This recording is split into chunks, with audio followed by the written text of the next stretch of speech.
Salut tout le monde. Aujourd'hui, j'ai envie de vous partager quelque chose qui est super important pour moi, qui me permet de retrouver mon pouvoir créateur, de souverain, et de me sortir de la posture de victime. Et ça passe par croire que la vie a un sens. Croire que la vie a un sens, ça permet de mettre notre mental de notre côté, de faire de notre mental un allié, de faire de chaque situation quelque chose qui peut être un cadeau, un bénéfice, et de transformer toute situation en gratitude. Par exemple, disons que je me fais agresser verbalement. Ce qui va faire vraiment mal, si je ne crois pas que la vie a un sens, c'est pas l'agression verbale, c'est pas les insultes, par exemple, que la personne va me donner, c'est ce que je vais penser derrière. Que cette personne n'est pas juste, je ne peux pas avoir confiance aux autres, que je dois me renfermer, sinon je vais avoir mal.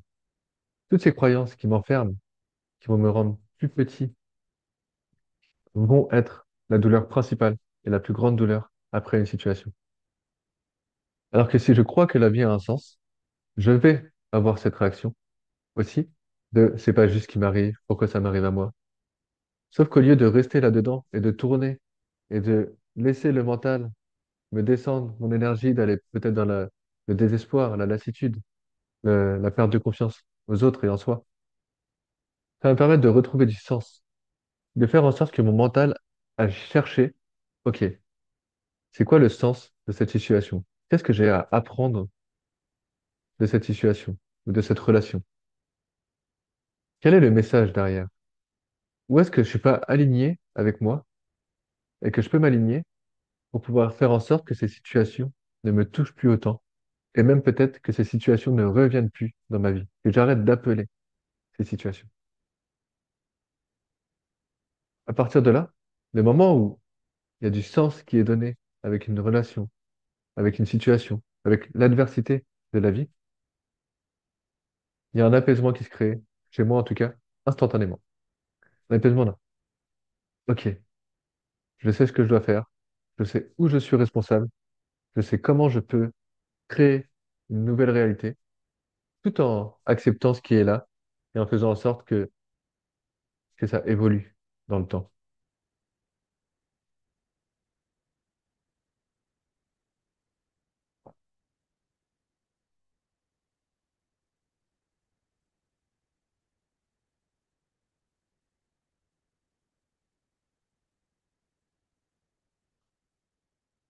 Et si je vous parle de ça, c'est parce que derrière chaque outil que je vous donne, l'outil n'est pas l'important, mais c'est justement la culture, la philosophie qu'il y a derrière et qui donne du sens aux choses, du sens à la vie.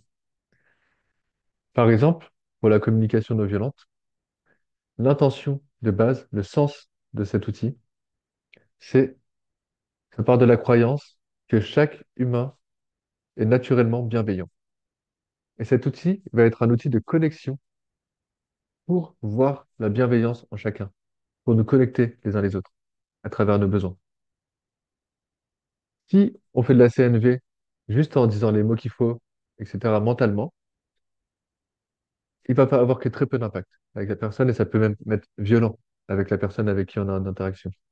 Par contre, si on utilise la CNV avec cette croyance, waouh, toi, je sais que tu es une personne bienveillante au fond, je sais que tu as juste des besoins qui sont pas nourris, et là, je viens vers toi pour vraiment me relier à toi profondément, avec humilité et amour et compassion. Là, toute la puissance de l'outil est présente. Parce que la croyance est intégrée. Le sens de l'outil est vraiment intégré. Et si je vous parle de ça, c'est parce que je vais vous partager le sens de chaque outil que j'utilise, les croyances derrière qui sont présentes, pour pouvoir intégrer l'outil et donner du sens à la vie. Faire en sorte que la vie soit de plus en plus paisible chaque jour, de plus en plus joyeuse, et qu'on puisse jouer avec ce qui nous arrive, et d'arrêter d'être victime de ce qui nous arrive. Voilà, je vous retrouve demain pour l'outil miroir, l'effet miroir, où on va voir justement c'est quoi le sens derrière cet outil. À très vite.